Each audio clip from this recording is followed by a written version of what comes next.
Welcome dear student, welcome once again SDSBM online class बैठा। Online class में student class 9 का cell chapter चल रहा है। आज हम लोग स्टूडेंट गोल्जी एपरेटस के बारे में पढ़ेंगे। गोल्जी एपरेटस कैमेलियो गोल्जी नामक साइंटिस्ट ने खोज की, डिस्कवर किया था 1898 में। कैमेलियो गोल्जी 1898 में इसके बारे में बताया था गोल्जी एपरेटस। उसी के नाम पर ये गोल्जी कैमेलियो गोल्जी के नाम पर ही गोल्जी एपरेटस नाम दिया गया। दूसरी बात कि यहाँ दिया गया है present in all eukaryotic cell except RBC. Eukaryotic cell में पाया जाता है, अर्थात एनिमल सेल में पाया जाता है, लेकिन आरबीसी में नहीं पाया जाता है। इस बात का ध्यान रखेंगे स्टूडेंट। अब बात ये आती है कि गोल्जी जो है ये एक सिस्टर्निया की तरह होता है। सिस्टर्निया मतलब सैक लाइक, बोरे के आकार का, और प्रत्येक सिस्टर्निया में वेजिकल्स लगे होते हैं और उस वेजिकल्स में सिक्रेटरी सब्सटेंस होते हैं जिसको हम लोग वेक्यूल्स भी बोलते हैं। In plant cell Golgi apparatus consist, पौधों अर्थात प्लांट सेल में गोल्जी एपरेटस जो होता है बेसिकली कुछ फ्रीली डिस्ट्रीब्यूटेड सब यूनिट्स होते हैं। कुछ फ्रीली डिस्ट्रीब्यूटेड सब यूनिट्स होते हैं जिसको हम लोग डिक्टियोसोम बोलते हैं स्टूडेंट्स। तो ये प्लांट सेल के बारे में था। आरबीसी में अपसेट एक्सेप्शन केस है, और यूकैरियोटिक सेल में ये प्रेजेंट होता है, अर्थात एनिमल सेल में। फंक्शन में सिंथेसिस ऑफ सेल वाल का निर्माण करता है, प्लाज्मा मेम्ब्रेन का निर्माण करता है, लाइसोसोम्स का निर्माण करता है, पॉलीसेकेराइड और ग्लाइकोप्रोटीन का भी निर्माण करता है। वीडियो को रोक रख करके पढ़ेंगे और लिखेंगे भी। दूसरी बात यह है कि secretion of mucus enzyme and hormones and storage of secretory product, ये सारा का सारा वर्क किसका है? तो गोल्जी एपरेटस का कार्य है। एंजाइम को भी सीक्रेट कराता है, सेल डिवीजन में भी हेल्प करता है, प्लांट के सेल डिवीजन में भी हेल्प करता है। तीसरा कार्य ये है जो लिखा नहीं गया, इसको आप लिखेंगे। अब स्टूडेंट बात आती है mitochondria. You know very well that our body and every body have a required energy. सभी को ऊर्जा चाहिए, जीवित रहने के लिए सभी को ऊर्जा चाहिए। तो ऊर्जा वो कहाँ से मिलेगी? तो कोशिकाओं के माध्यम से मिलेगी। कोशिकाओं के माध्यम से कैसे मिलेंगी? तो कोशिकाएं जब अपना एनर्जी का निर्माण करेंगी तब एनर्जी मिलेगी। तो उनको एनर्जी का निर्माण कहाँ है? इसको power house of the cell भी बोलते हैं, माइटोकॉन्ड्रिया को, और एनर्जी का निर्माण इसी के अंतर्गत होता है। ये डबल मेम्ब्रेन होता है स्टूडेंट, पहले ही बताए हैं।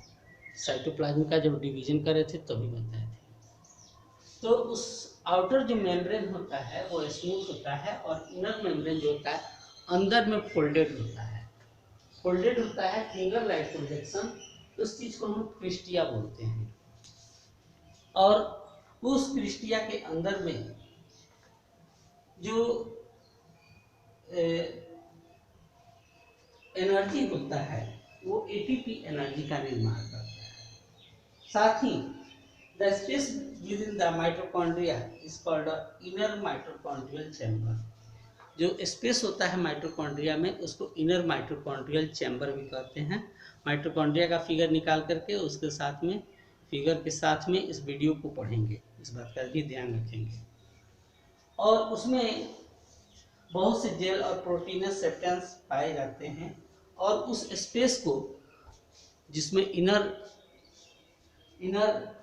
माइटोकॉन्ड्रियल चैम्बर को हम लोग उस स्पेस को बेसिकली मैट्रिक्स बोलते हैं, जो एटीपी एनर्जी में निर्माण में हेल्प करता है। You know very well that mitochondria provide the energy of various metabolic function of the cell. बहुत सी कोशिकाओं को कार्य करने के लिए ये क्या करता है? ऊर्जा देता है। तो अब बात आती है स्टूडेंट किसके लिए? प्लांट के लिए। तो प्लांट में हमारा क्या है, प्लांट में हमारे ऑटोट्रॉफ्स आते हैं जो अपना भोजन स्वयं बनाते हैं। तो उनका रंग कलर भी तुम देखते होगे अलग अलग होता है। कुछ का हरा होता है, कुछ की किसी कारण से, चाहे पेटल्स हो चाहे उसके सेपल्स हो, कुछ अलग हो जाते हैं, जैसे ऑरेंज हो गया, रेड हो गया। तो इसके कारण नहीं है, उसके कारण यही है प्लास्टिक्स के रिस्पॉन्सिबल होता है। तो प्लास्टिक्स क्या है, तो found in green plants plant cell, largest cell organelles found in plant cell only. ये बहुत बड़ा सेल ऑर्गेनल्स है जो पाया जाता है किसमें, प्लांट सेल में पाया जाता है। दूसरी बात ये है कि ये ओवल, स्फेरिकल और डिस्कॉर्डल इन शेप होता है। डिस्कॉर्डल इन शेप होता है ये, और इसका रंग भी अलग अलग होता है। कैसे, यहाँ तुम देखो, पहला क्लोरोप्लास्ट। क्लोरोप्लास्ट पाया जाता है green parts of the plant में। तो green parts of the plant में पाया जाता है क्लोरोप्लास्ट, और क्लोरोप्लास्ट के अंदर में क्लोरोफिल पाया जाता है जो सन एनर्जी को लेता है, यू नो वेरी वेल।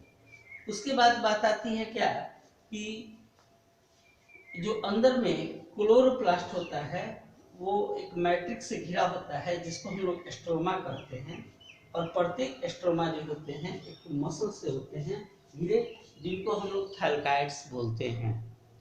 ये बात हो गई। दूसरी बात आती है क्रोमोप्लास्ट के लिए। क्रोमोप्लास्ट क्या है, तो क्रोमोप्लास्ट भी एक प्रकार का पिगमेंट है, और ये बेसिकली पत्तों के पेटल्स वाले हिस्से में पाए जाते हैं, जिससे उनका रंग अलग अलग होता है। जैसे जैंथोफिल रिस्पॉन्सिबल होता है येलो कलर के लिए, कैरोटीन रिस्पॉन्सिबल होता है ऑरेंज एंड रेड के लिए, और तीसरा है स्टूडेंट ल्यूकोप्लास्ट। ल्यूकोप्लास्ट जो है कलरलेस होता है और प्लास्टिड विदाउट एनी पिगमेंट, ये कुछ नहीं होता है और ये विदाउट पिगमेंट होता है। जैसे पोटैटो ट्यूबर में हो गया, राइस ग्रेन में हो गया, फिर मेज में हो गया, इस तरह के चीज़ों में ये पाया जाता है ल्यूकोप्लास्ट। तो आज के वीडियो में इतना ही। अगले वीडियो में हम लोग वैक्यूल्स और लाइसोसोम्स के बारे में पढ़ेंगे। Thanks, have a nice day.